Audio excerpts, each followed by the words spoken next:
అందరికీ నమస్కారం. వెంకటరామయ్య గారి తాలూకా సినిమా అందరినీ కదిలించే సినిమా, అందరికీ కన్నీళ్లు తెప్పించే సినిమా, ఒక నిజ జీవితంలో జరిగేటువంటి యథార్థ సంఘటనల రూపకల్పనే వెంకటరామయ్య గారి తాలూకా.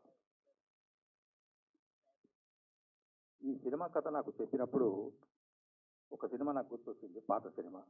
ఎన్టీ రామారావు గారు, అంజలిదేవి గారు నటించినటువంటి బడి పంతులు సినిమా గుర్తొచ్చింది.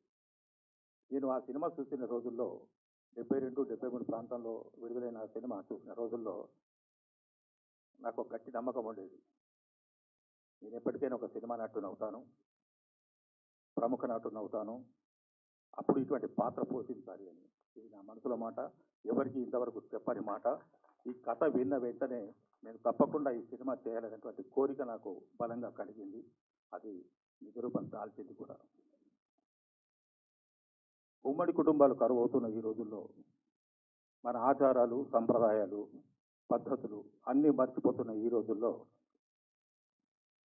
తల్లిదండ్రుల పట్ల ప్రేమ భావము, ఆరాధన, కనీస గౌరవభావం కూడా కరువు అవుతున్నటువంటి ఈ రోజుల్లో ఇటువంటి సినిమా రావడం అనేది మనకు ఒక శుభ పరిణామాన్ని కూడా నాకు అనిపిస్తున్నది.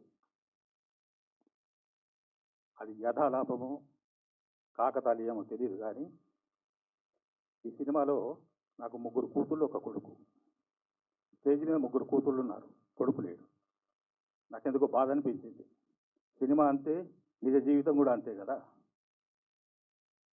అంటే కొడుకుల పట్ల కొడుకులకు తల్లిదండ్రుల పట్ల ఎలాంటి, అసలు వాళ్ళను ఏమాత్రం కేర్ తీసుకున్నటువంటి పరిస్థితులు ఈ రోజుల్లో ఉన్నాయి.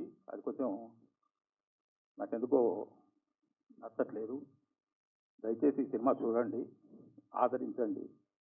అందరూ సినిమాను లోతుగా ఆలోచించండి. పరిస్థితులు ఎటు వెళ్తున్నాయి, మనం ఏమవుతున్నాము, ఎంత పురోగతి సాధించినా కూడా బాంధవ్యాలు అనేటివి చాలా ముఖ్యము. అదే వెంకటరామయ్య గారి జీవితం. Thank you. చాలా ఎమోషనల్ అయిపోయారు సార్. సో ఇప్పుడు ఐ రిక్వెస్ట్